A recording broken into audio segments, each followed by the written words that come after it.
पर फीस माफ करेंगे। यह आप कब माफ करने जा रहे हैं फीस, यह भी बिहार की जनता जानना चाहती है। तीसरा, आपने कहा था कि परीक्षा केंद्रों तक जाने का किराया सरकार देगी। यह महागठबंधन के सभी दलों का संयुक्त घोषणा पत्र है। पलायन रोकने के लिए करेंगे काम। शिक्षकों के लिए समान काम समान वेतन का वादा। तो कब यह आप शिक्षकों के लिए समान काम समान वेतन का वादा महागठबंधन सरकार पूरा करने जा रही है, यह भी वह बताएं। जीविका दीदियों का मानदेय दुगुना करने का भी वादा उन्होंने किया था। और इसके बाद कृषि संबंधी है। राजद अगर याद करे और कांग्रेस याद करे तो उन्होंने किसान के सभी कर्जों को माफ करने को कहा था। मेरा सीधा सवाल है कि यह महागठबंधन की सरकार अपने वादों को कब पूरा करने जा रही है।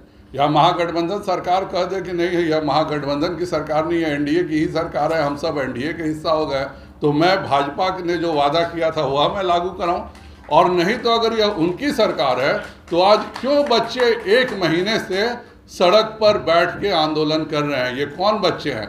आपसे हमारी बात हुई थी, आप जब एनडीए के अंग थे, नीतीश कुमार जी, हमारी आपसे बात हुई थी, 1,15,000 आपने कमिट किया था। ये जो पिछले दिनों 20,000 के करीब नौकरियां बांटे हैं, सब हमारे समय का बांटा हुआ है। तो मेरा माननीय महागठबंधन के सभी नेताओं से अनुरोध है कि कृपया कर आपने जो यह वादा किया था यह आपका है, बाकी भी सबका मैं लाया हूँ। राजद का घोषणा पत्र तो और था। राजद के घोषणा पत्र में है कि बेरोजगार युवाओं को 1,500 रुपये का बेरोजगारी भत्ता देने का वादा है। तो ये कहाँ गया? ये 1,500 का जो माननीय एक युवा को तो रोजगार मिल गया, वह तो उप मुख्यमंत्री बन के बढ़िया से रोजगार चला रहे हैं, लेकिन यह जो आपने बेरोजगार युवाओं को 1,500 का बेरोजगारी भत्ता देने का वादा किया था, उसका क्या होगा? सबसे बढ़िया घोषणा पत्र जदयू का है। जदयू ने अपने घोषणा पत्र में भी एक भी नौकरी का वादा नहीं किया था। आज भी जितनी नौकरियां मिल रही हैं सब जो भाजपा साथ में थी उसके कारण मिल रही है। यह विशेष घोषणा पत्र है जदयू का। ये कभी नौकरी के बारे में न चर्चा किया इन्होंने अपने घोषणा पत्र में, न वादा किया। इसके बाद कांग्रेस के घोषणा पत्र का पहला वादा है किसानों का कर्ज माफ। कब यह आप कर रहे हैं, कृपया कर बताएं। यह भी बेरोजगारों को 1,500 रुपये मासिक भत्ता देने की बात कर रहे थे। तो ये सब आगामी 18 महीने में 4,30,000 खाली पड़े पद देंगे।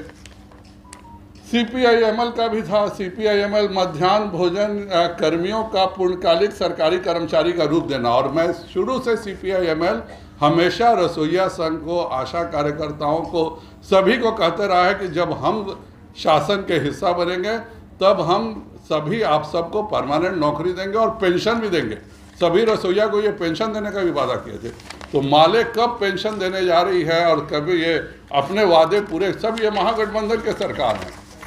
हम तो चलिए मेरे साथ साथ, तो ये सब जो सरकार है और ये भाजपा का घोषणा पत्र है।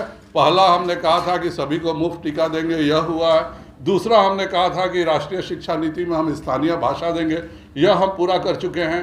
एनडीए सरकार में 3.5 लाख शिक्षकों की नियुक्तियाँ कर चुके थे हम लोग, और इसके आगे भी हम नियुक्तियों का वादा किया था, और उसी के तहत हम 1,15,000 नियुक्ति दे रहे थे।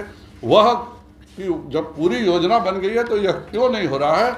मैं इस सरकार को कहूंगा कि भाजपा और बिहार की जनता से वही अपील करूंगा कि वह भाजपा का घोषणा पत्र देखे और हम कहाँ गलत है यह बताए।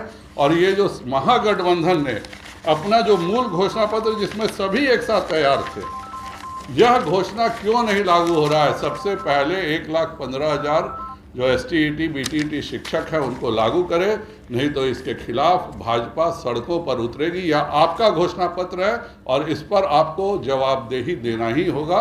यही कहने के लिए आज आप सबके साथ